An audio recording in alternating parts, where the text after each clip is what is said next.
Mis hermanos, es una bendición compartir con ustedes en este día la palabra de Dios. Escuche la lectura de la Biblia en el libro del profeta Isaías, capítulo 55, versículo 8.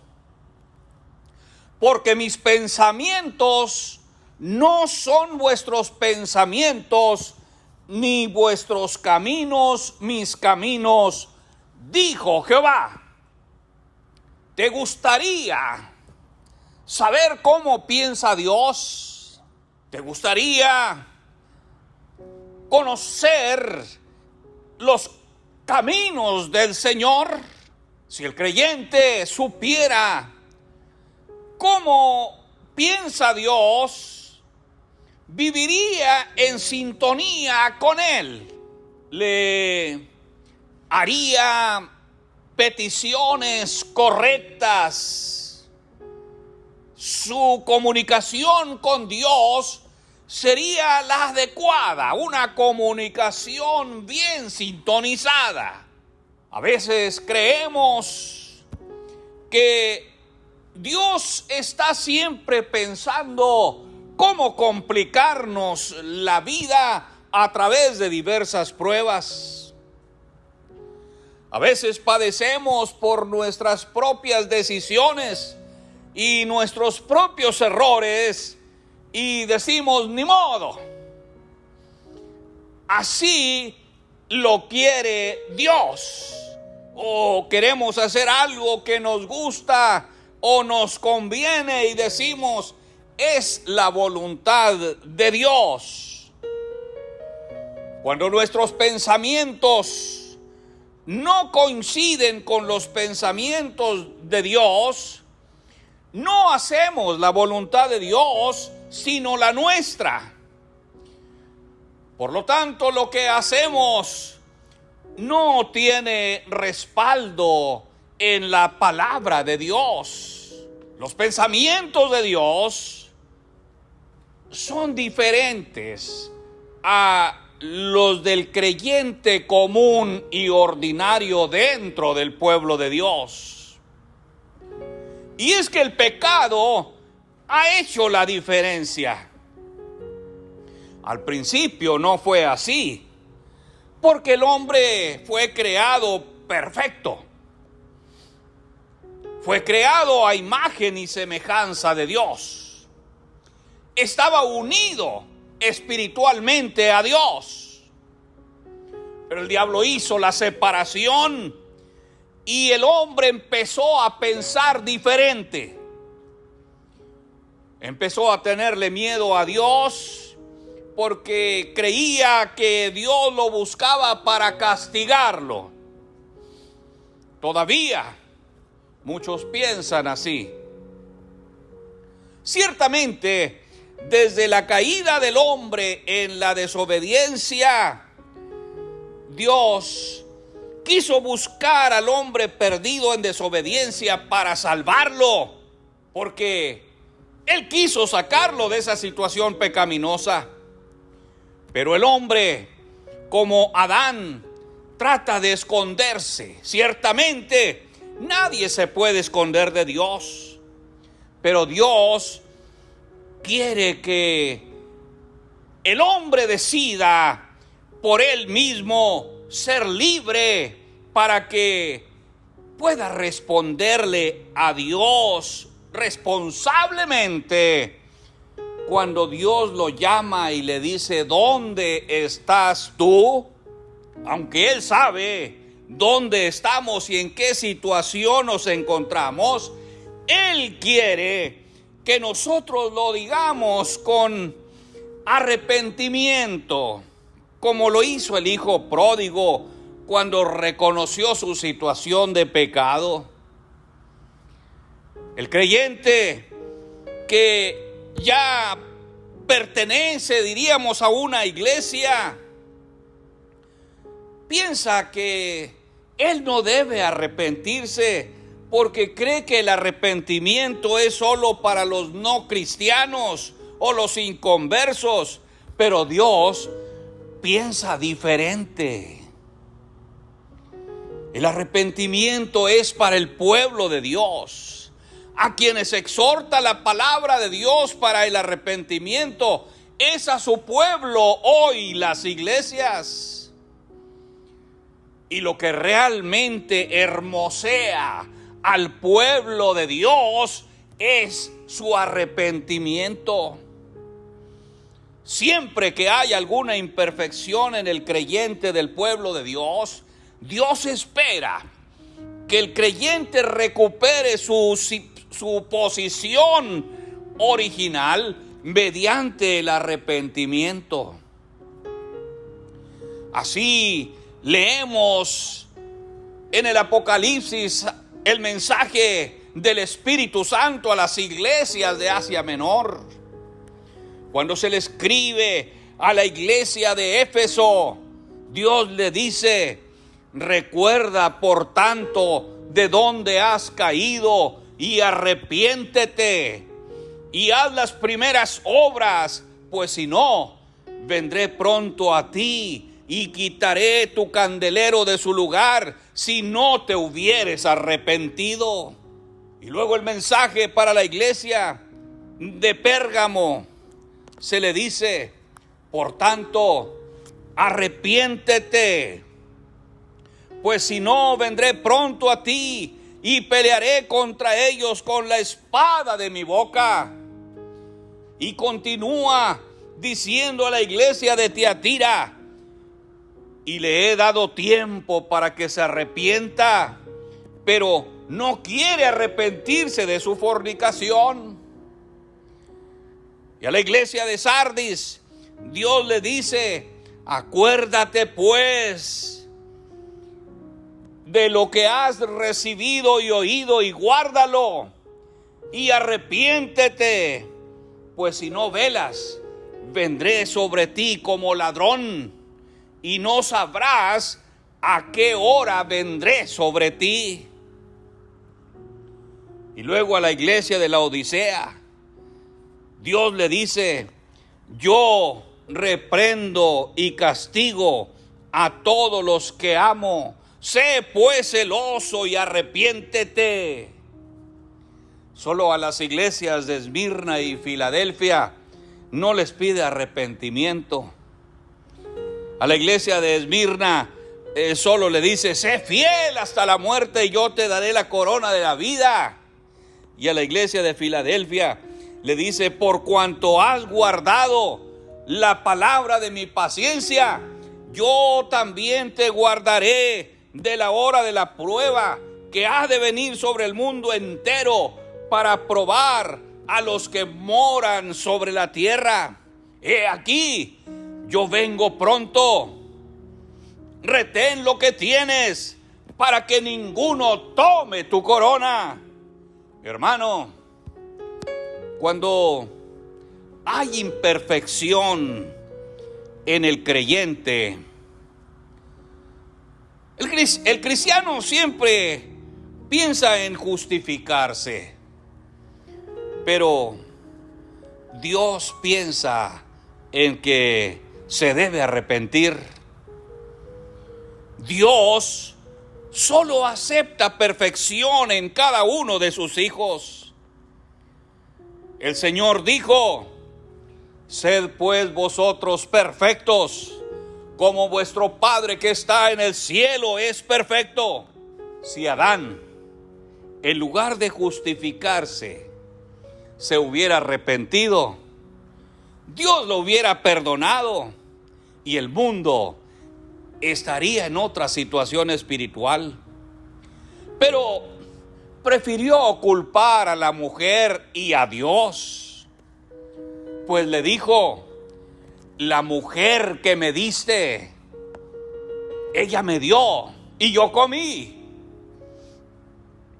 O sea que su actitud estaba justificada. Los culpables eran la mujer y era Dios. Así es el pueblo de Dios. Siempre trata de justificarse en lugar de aceptar responsablemente y responderle a Dios en cualquier situación, porque Dios es lo que quiere. Ver arrepentimiento, ver humillación.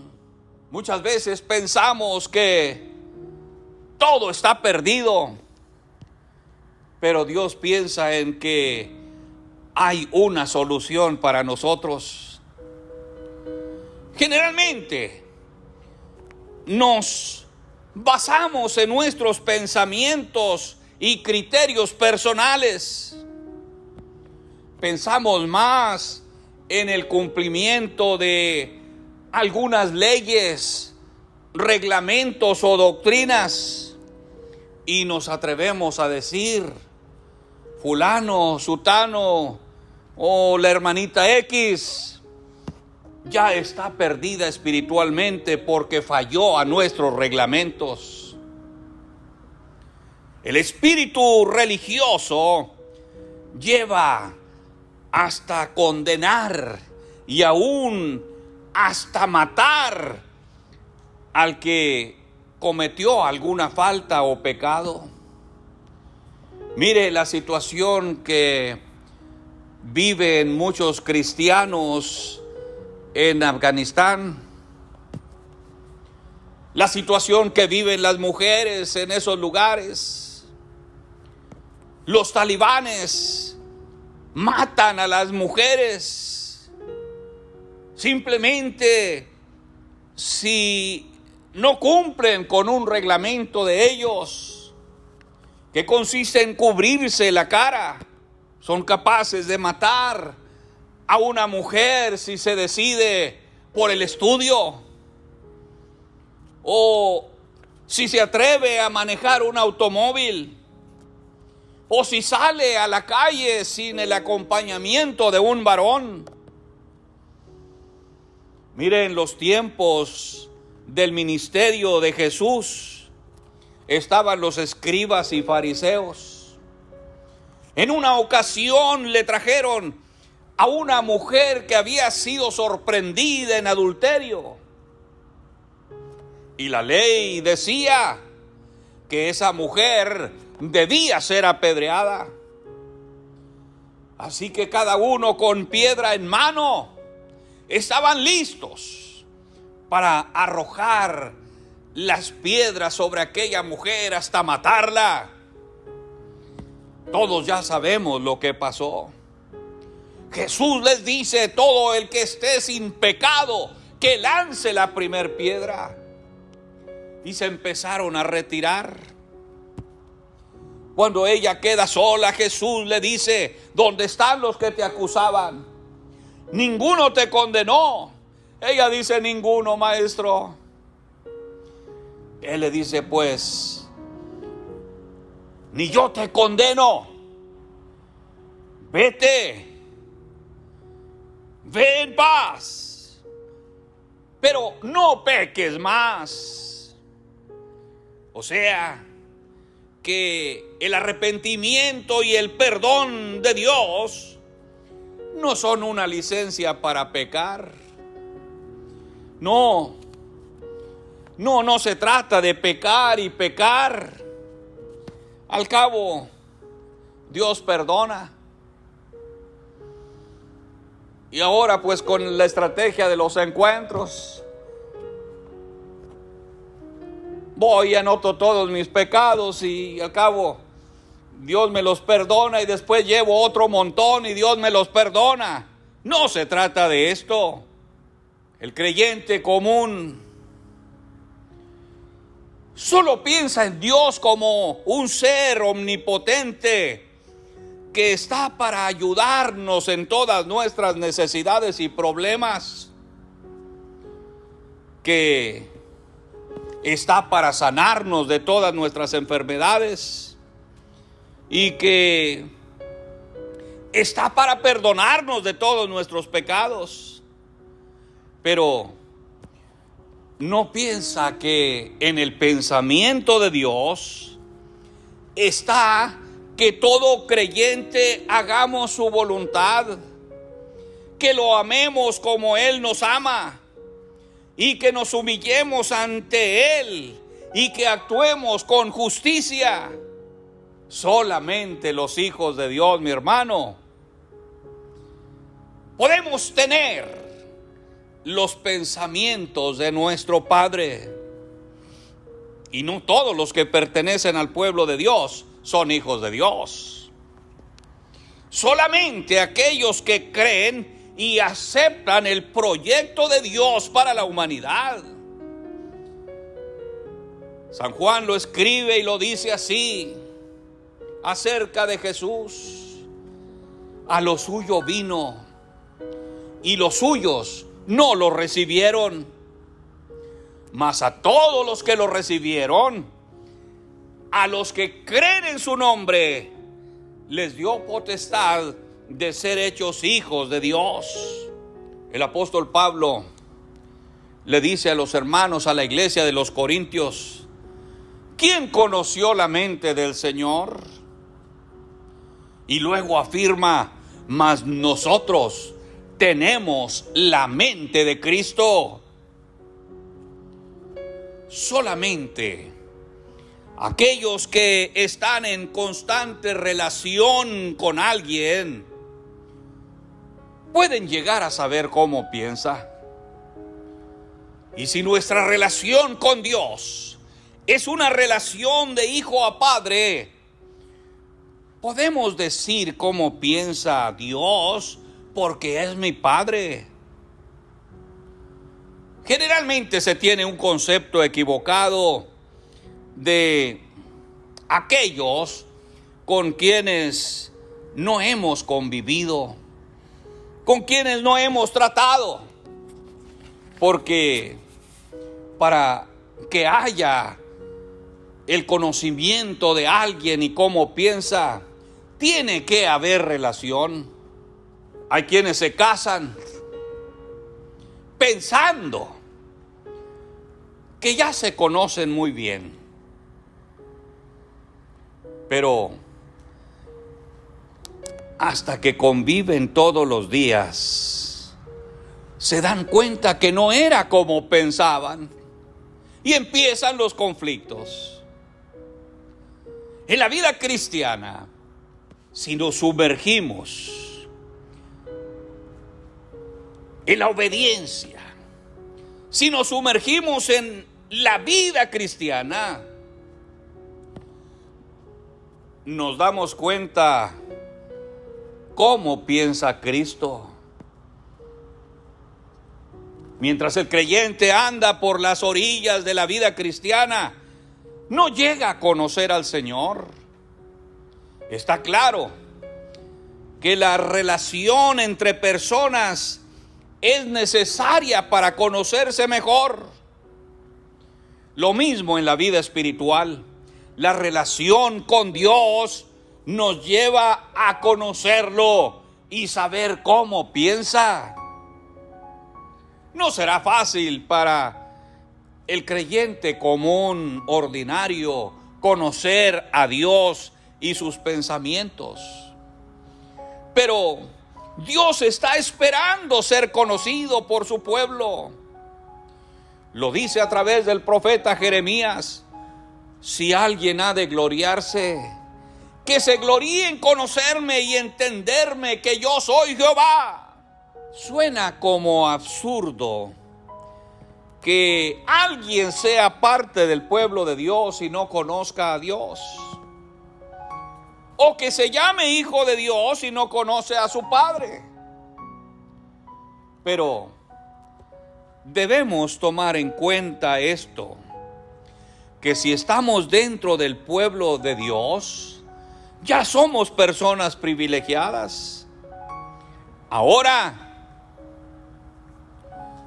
solamente falta que preguntemos, como aquellos del pueblo de Israel que decían a Pedro y a los demás apóstoles: varones hermanos, ¿qué haremos? La respuesta fue muy clara. Arrepiéntanse. Primero arrepiéntanse y luego sumérjanse en el proyecto de nuestro Señor Jesucristo para que reciban lo que el Espíritu Santo da. El pueblo de Dios necesita recibir lo que el Espíritu Santo le quiere dar. Y lo que el Espíritu Santo da es la filiación de hijo de Dios para cada uno de los del pueblo de Dios que se sumerge en su proyecto hasta que Cristo sea formado en nosotros. El apóstol San Pablo le dice a los hermanos romanos: el Espíritu mismo da testimonio a nuestro espíritu de que somos hijos de Dios. Mi hermano, mi hermana, el pensamiento de Dios para su pueblo es que cada uno se arrepienta, que cada uno se involucre en el proyecto de salvación para la humanidad. Por esto, el ángel que anunció el nacimiento de Cristo dijo: llamará su nombre Jesús, porque Él salvará a su pueblo de sus pecados. Su nombre no es un sustantivo, sino una acción, un verbo. Asimismo, el nombre de los hijos de Dios no es un sustantivo escrito en un acta de nacimiento, sino un verbo. ¿Qué haremos?